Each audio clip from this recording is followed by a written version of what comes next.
Cadê os professores aqui? Né? Então, vamos para a nossa apresentação, né? A apresentação dos convidados especiais de hoje, né? O professor Sérgio Henrique Conceição, é bacharel em Ciências Contábeis, com doutorado em Educação e Contemporaneidade, é professor titular da UNEB, no Departamento de Ciências Humanas e Tecnológicas, campus 19, de Camaçari, e vinculado ao programa de pós-graduação em Gestão e Tecnologias Aplicadas à Educação, que é o GESTEC, campus 1, Salvador.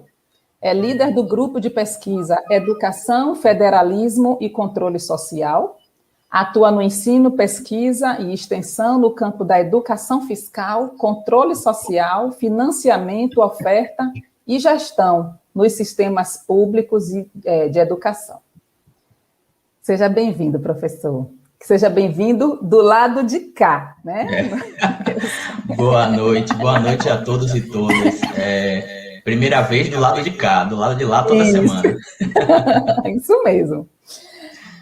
Antônio de Macedo Mota Júnior, graduado em Ciências Contábeis, é doutorando em Educação e Contemporaneidade pela UNEB, é mestre em Gestão e Tecnologias Aplicadas à Educação, né, pela UNEB, e analista universitário da Universidade Estadual de Feira de Santana, UFES, na Pró-Reitoria de Administração e Finanças. Seja bem-vindo também, Antônio Macedo, né?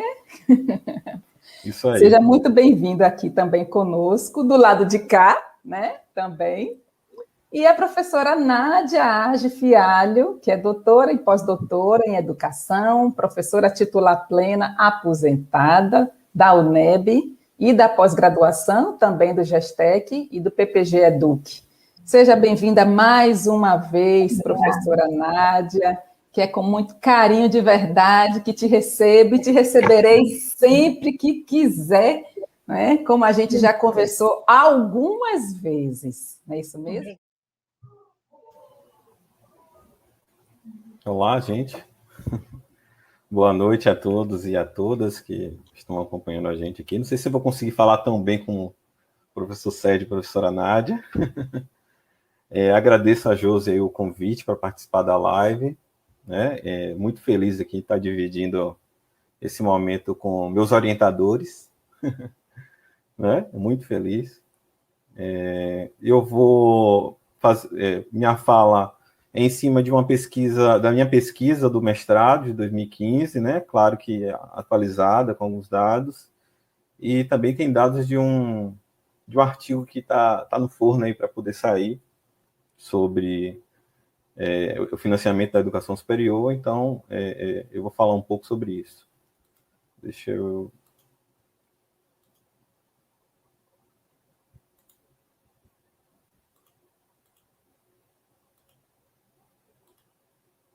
Apareceu? Apareceu. Pronto, vamos lá. Então, financiamento da educação superior no estado da Bahia. Inicialmente, eu vou começar falando sobre qual é esse contexto da educação superior no Brasil, né? Eu vou apresentar um pouquinho de alguns dados do Censo da Educação Superior do ano de 2019, que é o dado mais atual, que a gente ainda não tem, o de 2020, ainda não está disponível. Então, 12% das instituições de ensino superior, elas são públicas, e 24% das matrículas, né, elas são públicas. Então, grande parte dessa educação superior é da rede privada, né? Então, 88% das instituições e 76% das matrículas. Esse é o nosso panorama da educação superior, né, com dados do censo de 2019. Né? A rede federal participa em 36%, com 110 instituições, e as redes estadual e municipal, né, ela somando aí dá 64%, então a gente, no que diz respeito às instituições de ensino superior, 64% são de instituições não federais, né, públicas não federais. E agora, em relação às matrículas, já a rede federal, até porque é mais antiga, né, elas participam com 64% das matrículas, a rede estadual com 32%, e a municipal com 4%. Então, esse é o panorama da educação superior no país, atualmente. E aqui eu entro para esse cenário, para esse panorama no estado da Bahia, né? Das matrículas presenciais na graduação, a oferta pública, 43% são das universidades estaduais da Bahia, 52% das universidades federais e 7% dos institutos federais. Nesse dado das universidades federais, estão incluídas a oferta de duas universidades, a Univasf e a Unilab, que elas não têm sede na Bahia, mas elas têm uma oferta na Bahia. Ok? Esses dados também são dados do censo 2019. E aqui que eu começo a falar um pouco da importância das universidades estaduais baianas nesse cenário, nesse contexto de educação superior na Bahia, né?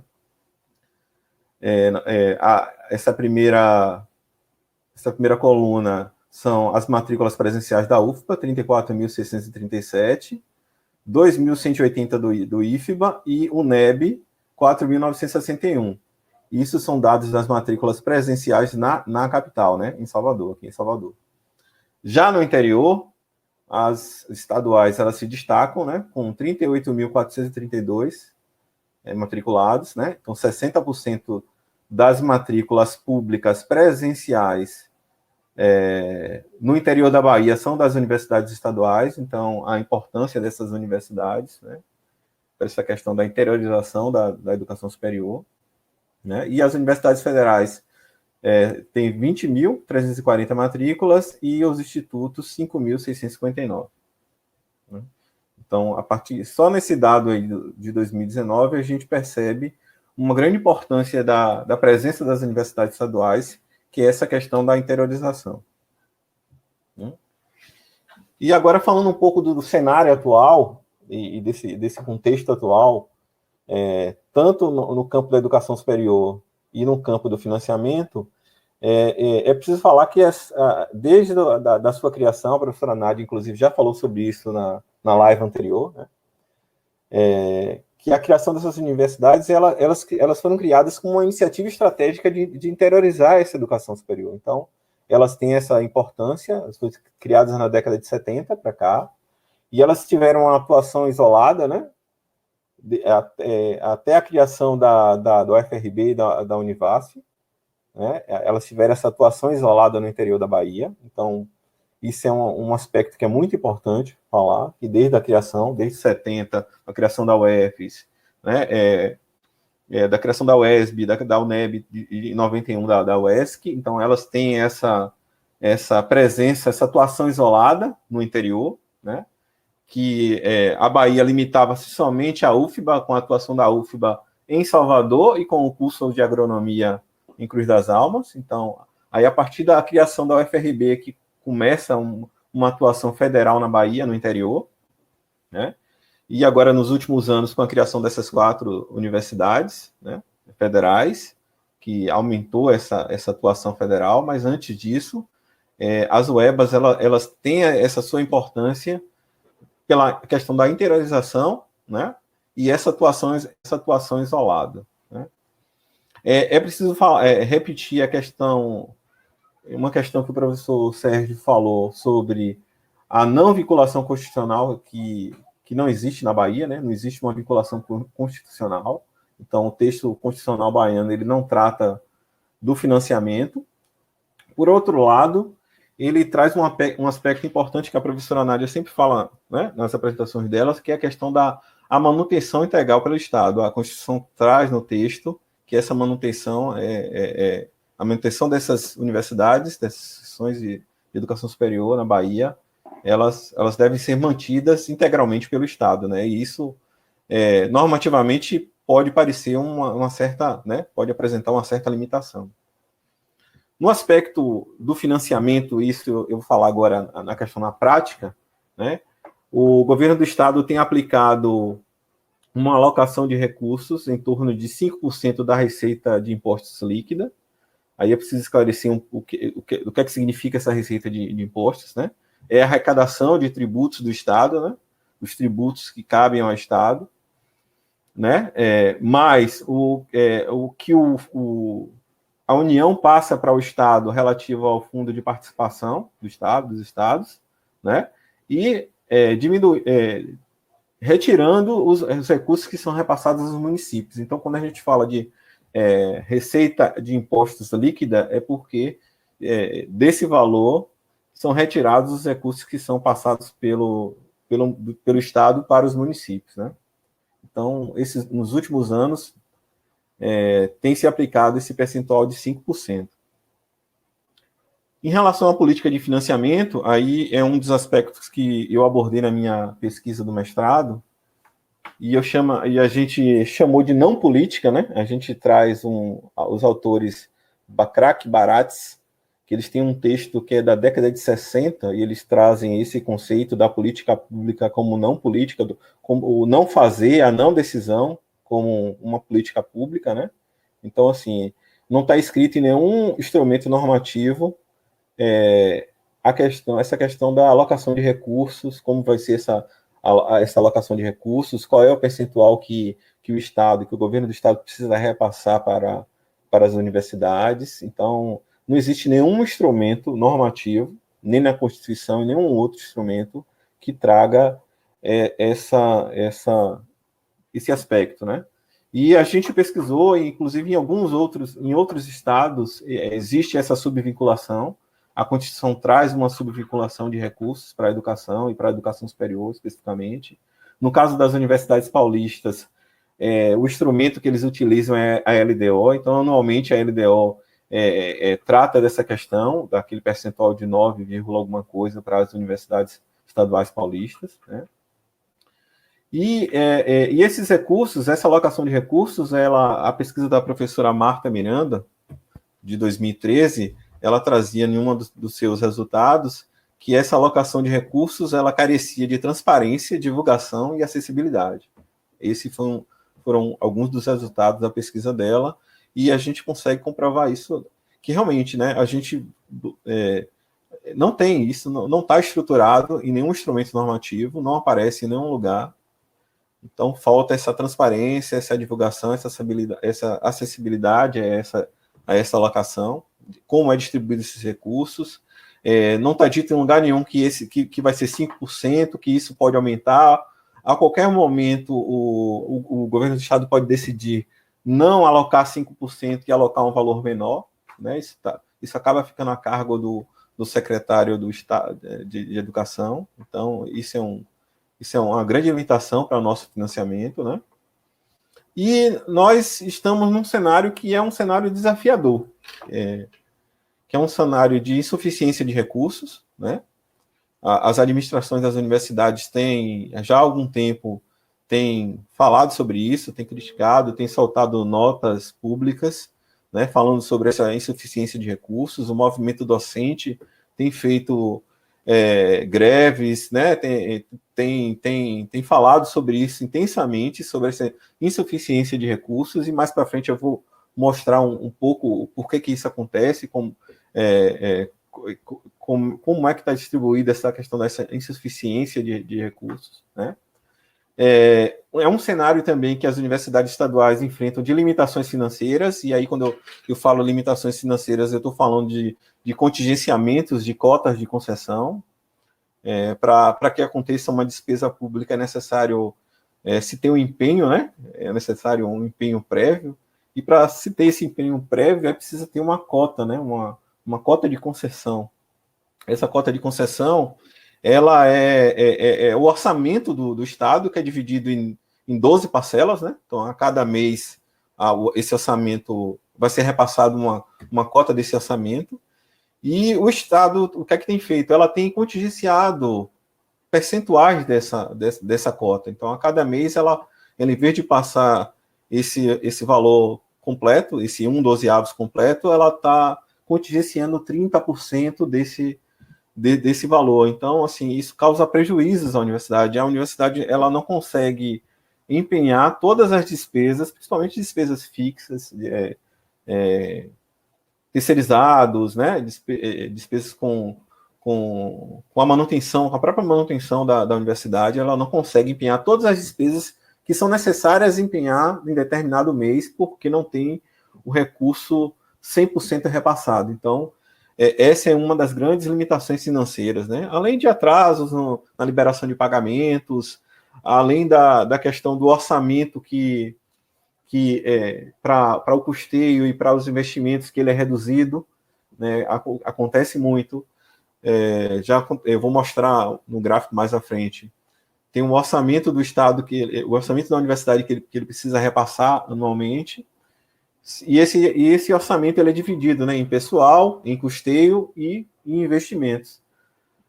E esse orçamento de custeio e investimentos ele é reduzido em relação ao ano anterior. Então, isso causa grandes dificuldades para a universidade conseguir manter suas atividades, né, manter suas despesas, fazer frente às suas despesas. E, além disso, interferências, a universidade tem sofrido muito com interferências na autonomia administrativa e de gestão financeira. Interferência de todos os tipos, né?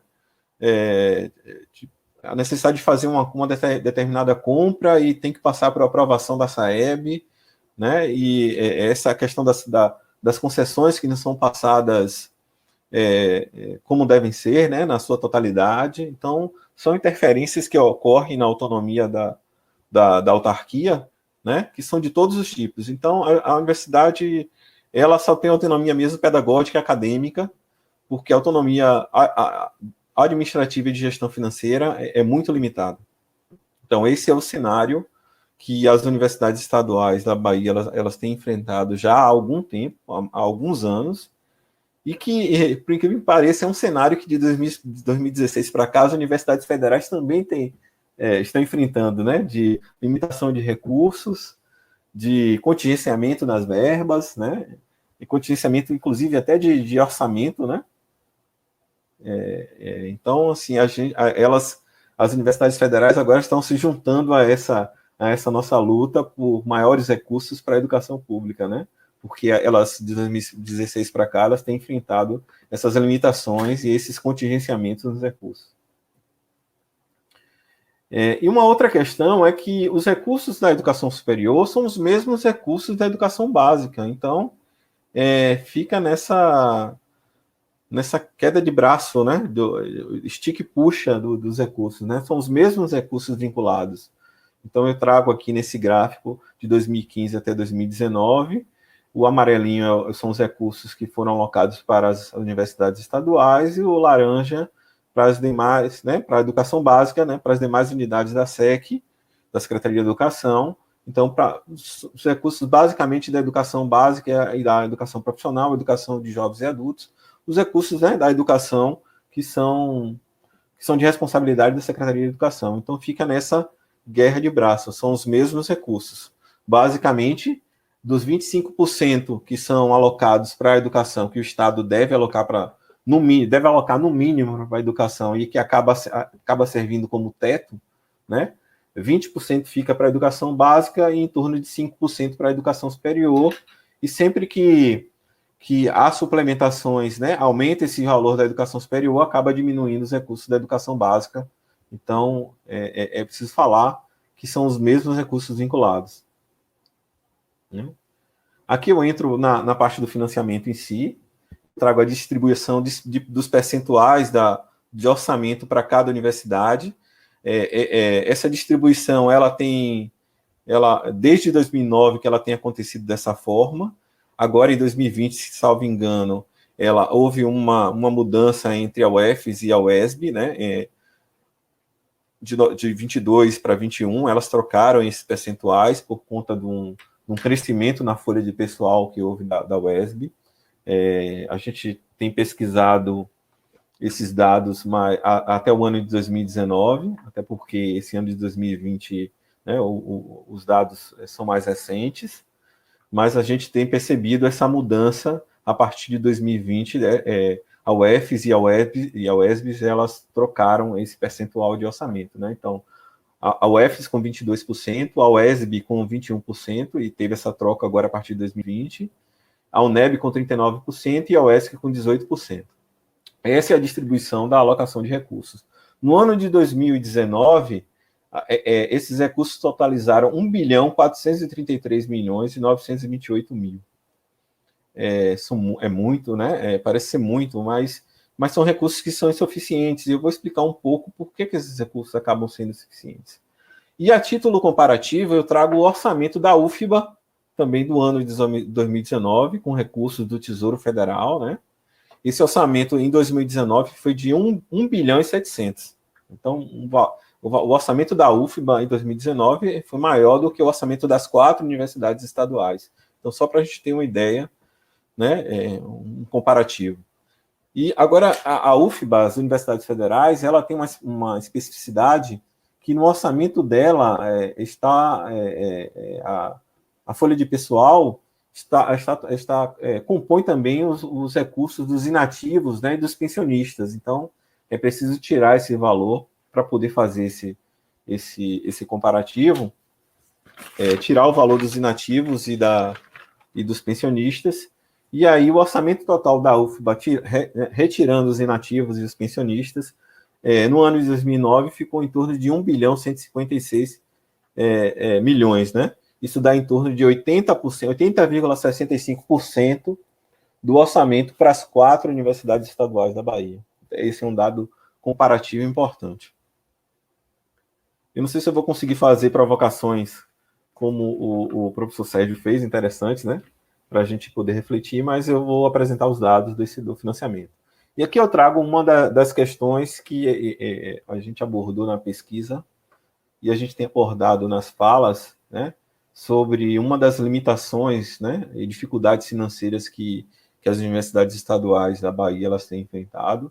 Eu trago um gráfico que pega o período de 2010 a 2019, e a gente vê que em 2010 os percentuais de orçamento para custeio e investimento eles estavam em torno, né, no caso vou tomar por base a UFES, que é a minha universidade, eles estavam em torno de 25,19%. Então, retirando o pessoal que sobra realmente para a universidade trabalhar, né, aplicar na sua manutenção e nas obras, 25,19%. Então, em 2010, esse era o percentual.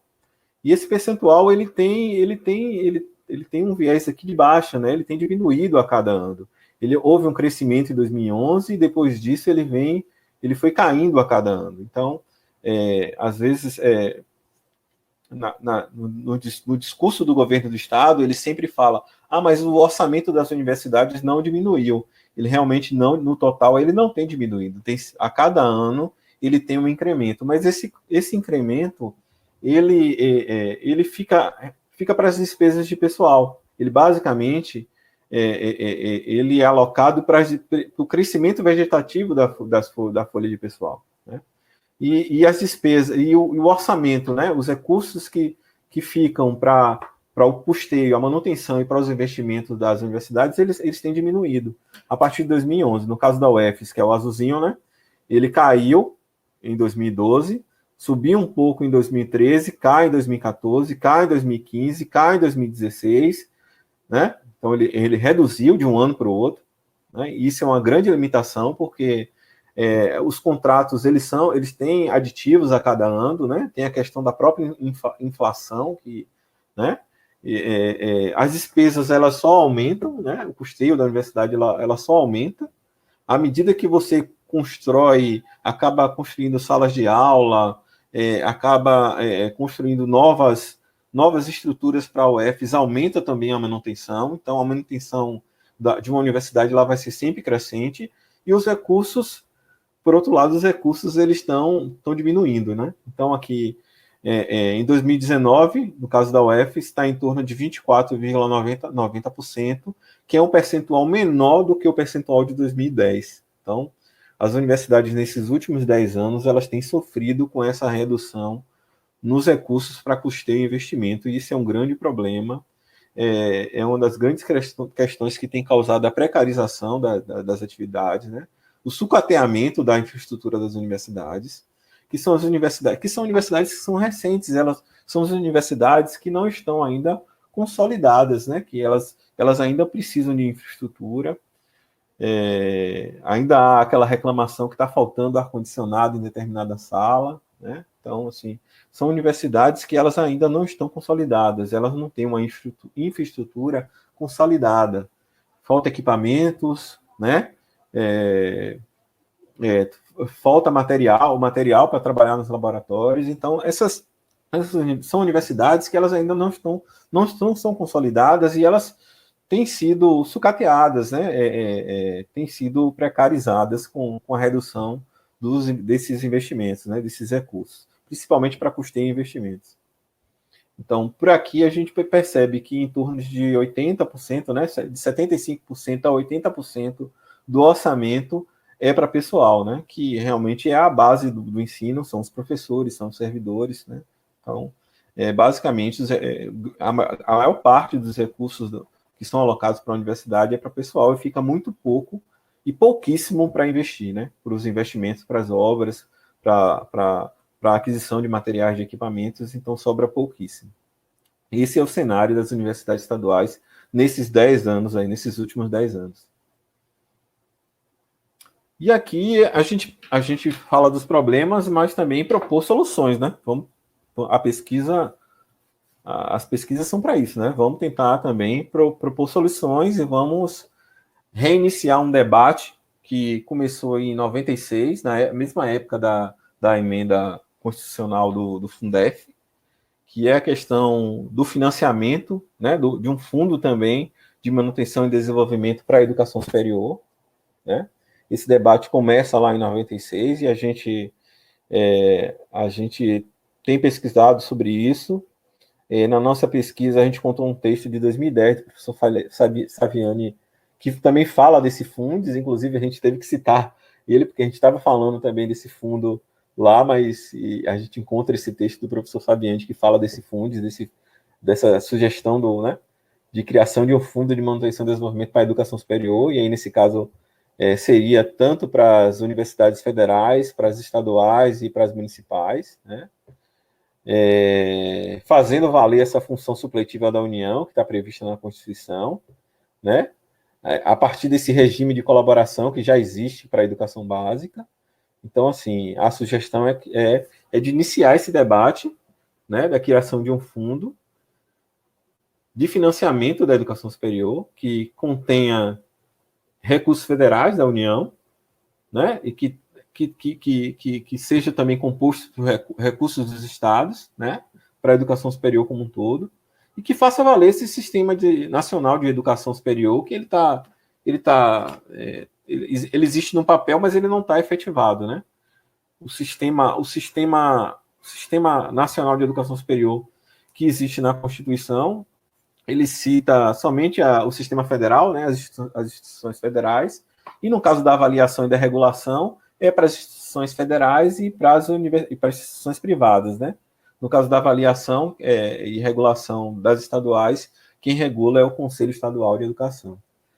Então, assim, como justificativa, a gente tem que as universidades estaduais, as instituições estaduais de ensino superior, as instituições públicas estaduais de ensino superior, elas são responsáveis por 40% da oferta pública, né? Sendo 67% no interior do país. Então, essas universidades estaduais, essas instituições estaduais, elas foram criadas com essa iniciativa estratégica de interiorizar, né? Foram criadas na ausência dessa oferta federal no interior do Brasil, elas foram criadas como nessa iniciativa estratégica de interiorizar, né, essa educação superior no país. Então, e elas também são relevantes, né, para o cumprimento das metas do plano, que a professora Nádia falou no início, né? Então, para o cumprimento dessas metas, essa oferta pública das universidades estaduais e municipais, ela é utilizada. Então, vamos financiar também as universidades estaduais e municipais, né? Então, a proposta é essa, é de um fundo. E na nossa pesquisa, a gente conseguiu captar isso, que já houve tentativas de criação de um fundo de financiamento das universidades, né? De criação de um fundo de financiamento das universidades estaduais, e inclusive houve propostas de financiar também as instituições privadas, né?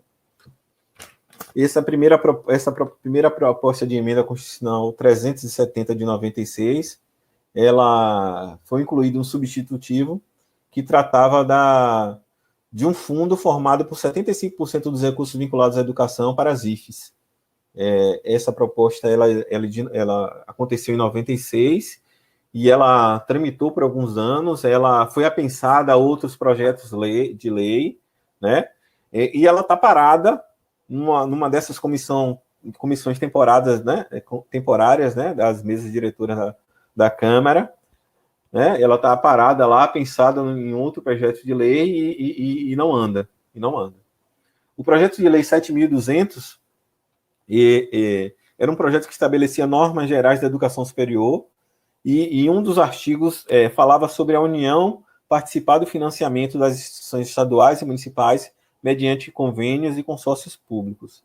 Esse projeto de lei tramitou por um tempo, né? Atualmente, ele encontra-se apensado a um projeto de lei 4.212 de 2004 e ao projeto de lei 4.533 de 2012, aguardando a criação de uma comissão especial, né?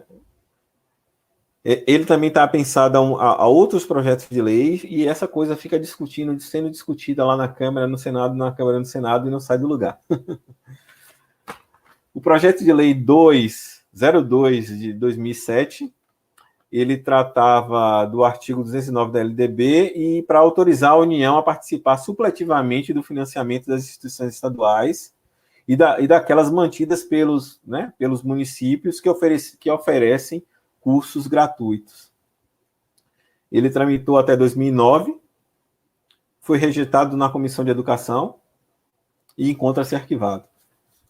E o projeto de lei do Senado 229/207, que tinha como objetivo autorizar a União a participar do financiamento das instituições estaduais e privadas a partir da celebração de convênios e consórcios. Esse projeto ele tramitou por 11 anos e também teve seu arquivamento definitivo em 2018, não foi para frente.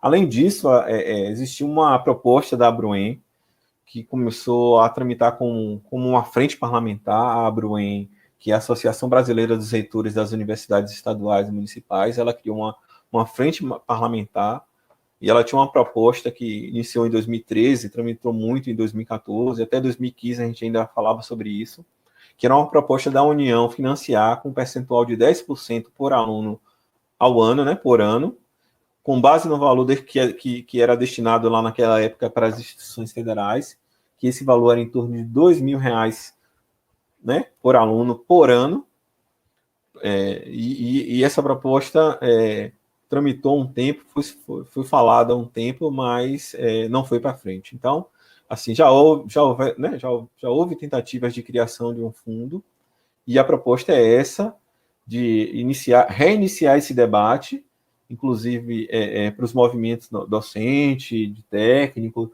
para as próprias administrações das universidades voltarem a falar sobre isso, né, para que a gente consiga iniciar esse debate de criação desse fundo para a educação superior, já que, inclusive, as universidades federais também têm sofrido com os contingenciamentos e com essa insuficiência de recursos, né?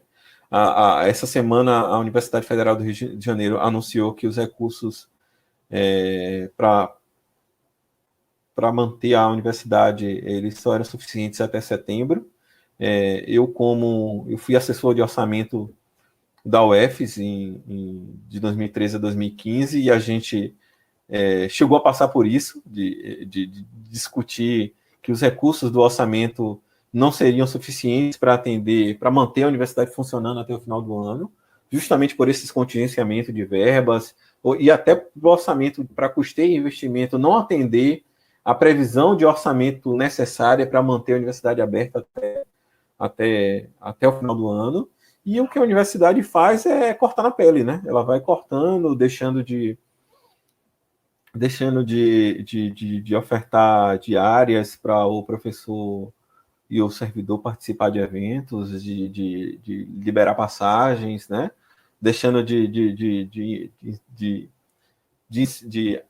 aplicar, de investir em determinados eventos, em determinadas limitando o valor das bolsas para os estudantes, né?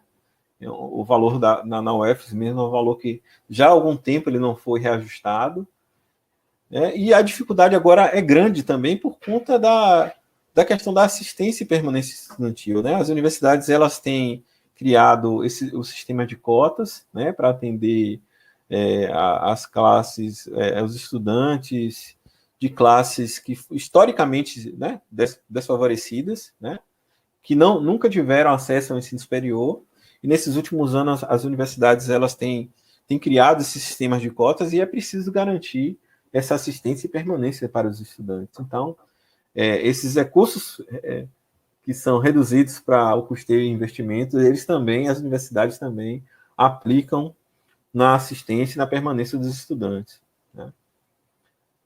E para finalizar, eu trago aqui um quadro que é para iniciar essa questão dessa mobilização política e também ajudar nesse debate. O mestrado que eu fiz foi um mestrado profissional, e o mestrado profissional a gente precisa ter como resultado um produto, um dos produtos apresentado, além do relatório técnico que foi apresentado, né, como um trabalho de conclusão da pesquisa, foi uma nota técnica que a gente fez, que era endereçada ao reitor da UFES e destinada ao Fórum de Reitores das Universidades Estaduais da Bahia, e que trazia algumas sugestões para poder mobilizar esse debate do financiamento da educação superior na Bahia, né?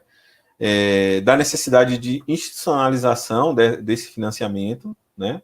Que isso precisa estar escrito em algum lugar, precisa estar institucionalizado, né? Ele precisa estar definido como lei, como decreto, ele precisa estar institucionalizado, esse financiamento, essa alocação de recursos, como vai se dar essa alocação de recursos, né? Isso precisa estar institucionalizado. E para ajudar nesse debate, a gente dialoga com o Beno Sander e as dimensões que ele trata da gestão educacional, né?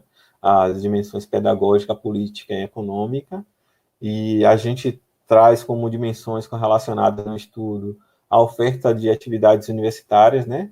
A identificação dessa oferta de atividades universitárias, que seria o ensino de graduação, o ensino de pós-graduação, a atuação da universidade na pesquisa, as atividades de extensão, né? Então, nessa dimensão pedagógica, como diretriz e como balizador deste instrumento, a gente sugere que seja criado um plano estratégico do Sistema Estadual de Educação Superior, e é necessário falar que esse sistema ele só está anunciado na Constituição, ele não foi efetivado, ele não funciona, ele não está efetivado na prática, cada universidade por si, e o Fórum de Reitores tentando negociar com o governo mais recursos para as universidades. Atualmente, a gente não tem nenhuma estrutura própria de governo que possa dialogar, e a CODES, que era uma dessas estruturas, ela deixou de existir, né? Então, nem isso a gente não tem uma estrutura formada institucional do Estado para poder dialogar, né? Então, a gente traz esses balizadores, né, sugerindo que exista um plano estratégico do sistema e a efetivação desse sistema propriamente dito, né?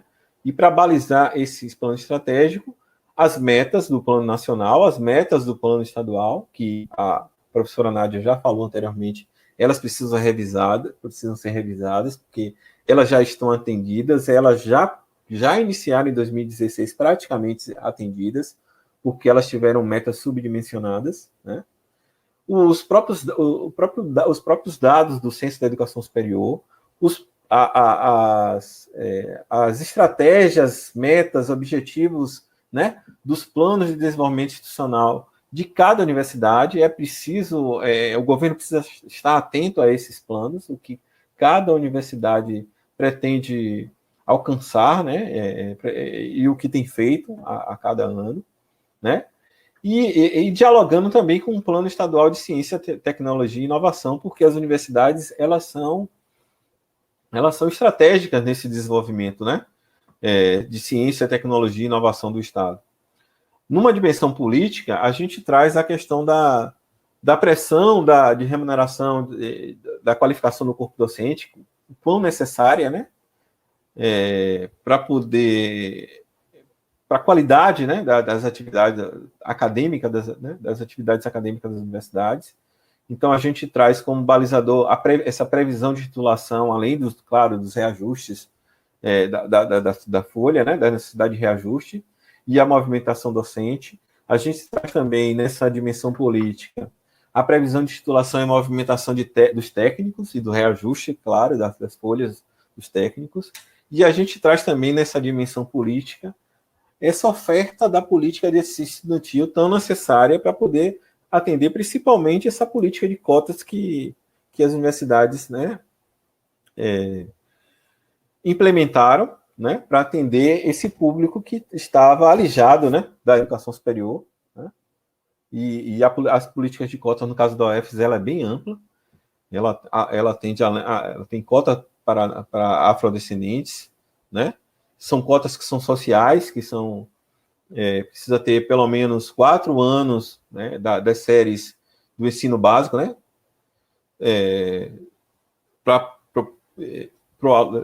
em ensino público, né, da rede pública para esse aluno. Então são cotas também dos que não são afrodescendentes que vieram da escola pública. Tem cotas também para ciganos agora, para a comunidade LGBTI, né? Então são cotas que são bem amplas, né? E de comunidades, né, historicamente excluídas.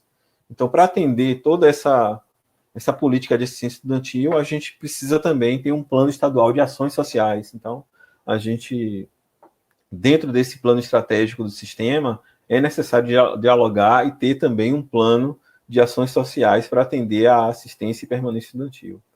E, para finalizar, na dimensão econômica, tendo como dimensão correlacionada à infraestrutura, é necessário estar atento à manutenção, à questão da precarização da infraestrutura dessas universidades, a necessidade de investimento, que são universidades recentes, que elas não estão ainda consolidadas, então é preciso ter uma previsão de expansão e manutenção dessas ofertas, né, desses investimentos, para garantir a qualidade das atividades universitárias. Então, nessa dimensão econômica, a gente traz como balizador essa previsão de expansão da manutenção da oferta das atividades universitárias. Então, isso aí são aspectos, né, são dimensões que a gente trata para poder ajudar nesse debate do financiamento.